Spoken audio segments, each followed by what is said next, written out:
ഇത്തവണ സ്വാതന്ത്ര്യദിനത്തോടനുബന്ധിച്ച് വന്ദേമാതരം പാടണമെന്നുള്ള നിർദ്ദേശം കൂടി കടന്നു വന്നിരിക്കുകയാണ്. പല ഇസ്ലാമിക സംഘടനകളും ഇത് അവരുടെ മതനിയമത്തിനെതിരാണെന്നും അവർക്കത് പാടാൻ സാധിക്കുകയില്ല എന്ന് പറഞ്ഞുകൊണ്ടുള്ള പ്രസ്താവനകൾ ഇറക്കുകയുണ്ടായി.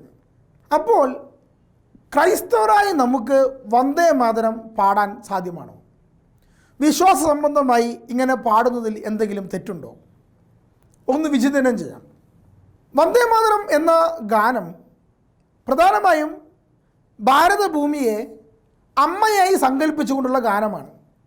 അതിലെ ആദ്യത്തെ 8 സ്റ്റാൻസകളും യാതൊരുവിധ ദൈവസങ്കല്പങ്ങളോട് ചേർന്നിട്ടുള്ളതല്ല, മറിച്ച് പ്രകൃതിയോടനുബന്ധിച്ചുള്ള വർണ്ണനകളാണ്. അതിനുശേഷം മുഴുവൻ ആലപിക്കണമെന്ന് പറയുമ്പോൾ അവസാനത്തെ സ്റ്റാൻസ എന്ന് പറയുന്നത് ഭാരതഭൂമിയെ ദേവിമാരോട് സങ്കല്പിച്ചുകൊണ്ട് പാടുന്ന ഗാനമാണ്.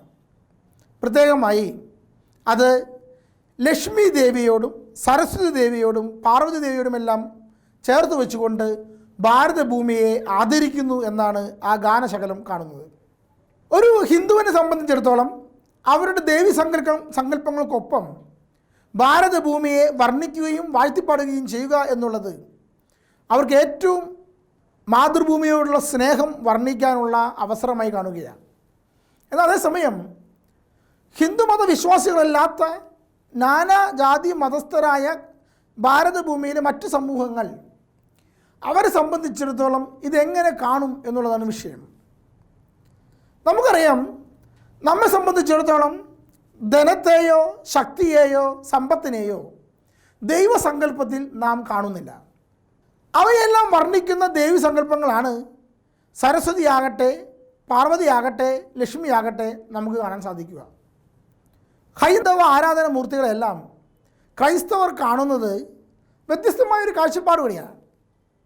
പ്രത്യേകമായി അതൊരു ഐതിഹ്യത്തോട് ചേർത്തുകൊണ്ടോ കഥകളോട് ചേർത്തുകൊണ്ടോ മാത്രമാണ് നാം അതിനെ കാണുന്നത്.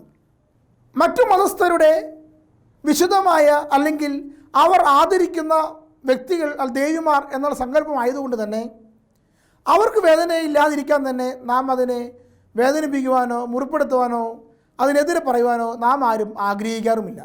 കാരണം മറ്റുള്ളവരുടെ വിശ്വാസത്തെ ബഹുമാനിക്കുക എന്നുള്ള വസ്തുത ക്രൈസ്തവ വിശ്വാസത്തിൻ്റെ അടിസ്ഥാനം തന്നെയാണ്. ഒരിക്കലും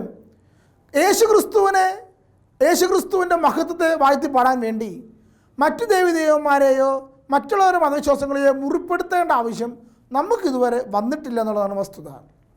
കാരണം ക്രിസ്തുവിൻ്റെ സ്നേഹം പ്രഘോഷിക്കുമ്പോൾ എല്ലാവരെയും ആ സ്നേഹം വിഴുങ്ങിക്കളയുക തന്നെ ചെയ്യും. ഇനി ഭാരതമാതാവിനെ ആരാധിക്കുന്നു എന്നാണ് നാം പാടുന്നതെങ്കിൽ തീർച്ചയായും അത് തെറ്റാണ്. കാരണം ദൈവത്തെ അല്ലാതെ ആരെയും ആരാധിക്കുവാൻ ദൈവം നമ്മോട് കൽപ്പിച്ചിട്ടില്ല. ഓരോരുത്തർക്കും കൊടുക്കേണ്ട ബഹുമാനവും അർഹതയും ആദരവും എല്ലാം നാം നൽകേണ്ടത് അതിന് തന്നെയുള്ള കാര്യം തന്നെയാണ്. സീസറിനുള്ളത് സീസറിന് കൊടുക്കുവാനും ദൈവത്തിനുള്ള ദൈവത്തിന് കൊടുക്കുവാനും രാജ്യത്തിലെ അധികാരികളെ ബഹുമാനിക്കേണ്ടവരെ ബഹുമാനിക്കുന്നതിനും യേശുക്രിസ്തു ആകട്ടെ പൗലോസ്ലീഹയാകട്ടെ ബൈബിളിലൂടെ തന്നെ ആഹ്വാനം ചെയ്യുന്നുണ്ട്. അതിനാൽ പുതിയ നിയമത്തിൻ്റെ കാഴ്ചപ്പാടിൽ നോക്കിക്കഴിഞ്ഞാൽ മതത്തിന് മതത്തിൻ്റെ വഴിയും രാജ്യത്തിന് രാജ്യത്തിൻ്റെ വഴിയും, അതാണ് യഥാർത്ഥമായൊരു കാഴ്ചപ്പാടായി നാം കാണുന്നത്. ഇവിടെ നമ്മുടെ ആരാധന എന്ന് പറയുന്നത് ഹൃദയത്തിൽ നിന്ന് പുറപ്പെടേണ്ടതാണ്. യേശു തന്നെ പറയുന്നു, കർത്താവേ കർത്താവേ എന്ന് വിളിച്ചപേക്ഷിക്കുന്നവനല്ല, സ്വർഗസ്ഥനായ എൻ്റെ പിതാവിന് ഇഷ്ടം നിറവേറ്റുന്നവനാണ് സ്വർഗരാജ്യത്തിൽ പ്രവേശിക്കുക. കർത്താവെ ഞാൻ നിന്നെ ആരാധിക്കുന്നു എന്ന് 10 പ്രാവശ്യം പറഞ്ഞതുകൊണ്ട് ഒരിക്കലും ഞാൻ ആരാധിക്കുന്ന അവസ്ഥയിൽ എത്തുന്നില്ല എന്നാണ് ഈശോ പറയുന്നത്. മറിച്ച് ദൈവത്തിൻ്റെ ഇഷ്ടം നിറവേറ്റുമ്പോൾ ആരാധിക്കുന്നു എന്ന് പറഞ്ഞ വാക്കുകൾക്ക് അർത്ഥം കടന്നു വരികയാണ്. റോമാക്കാർക്ക് എഴുതിയ ലേഖനം 12-ാം അധ്യായം 1 മുതൽ തിരുവചനങ്ങളിൽ നമ്മൾ ഇപ്രകാരം കാണുകയാണ്: നിങ്ങളുടെ ശരീരങ്ങളെ ദൈവത്തിന് സജീവമായ ബലിയായി സമർപ്പിക്കുവിൻ, ഇതാണ് യഥാർത്ഥമായ ആരാധന. അപ്പം ഇവിടെയും നമ്മെ തന്നെ ദൈവത്തിന് സമർപ്പിക്കുക എന്നുള്ളതാണ് ആരാധനയായി വർണ്ണിക്കുന്നത്.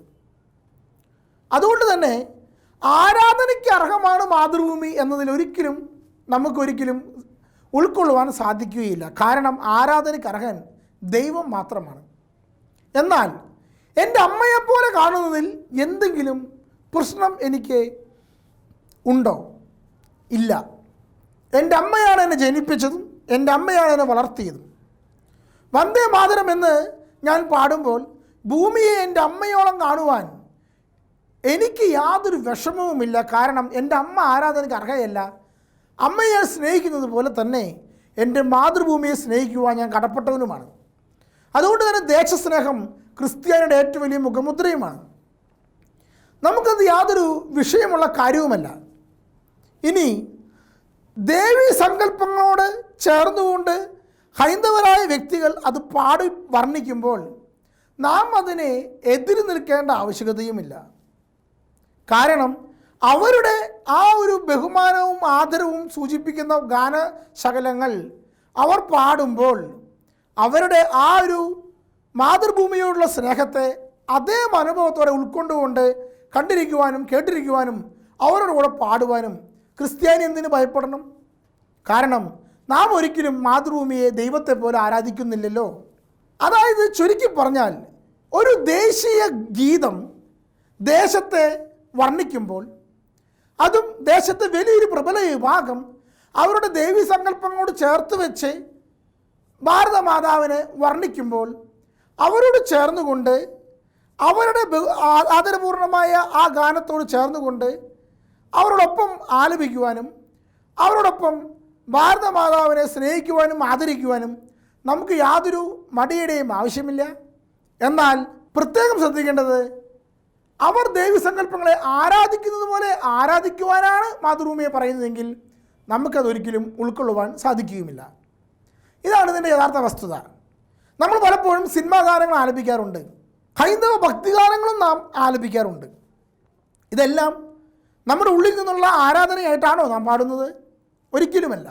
മറിച്ച് നമ്മുടെ കൂടെയുള്ള സമൂഹം ആലപിക്കുന്ന ആ ഒരു മനോഭാവത്തെ നമ്മൾ ബഹുമാനിക്കുന്നത് കൊണ്ട് മാത്രമാണ് നാം അത് ഏറ്റുപാടുന്നത്.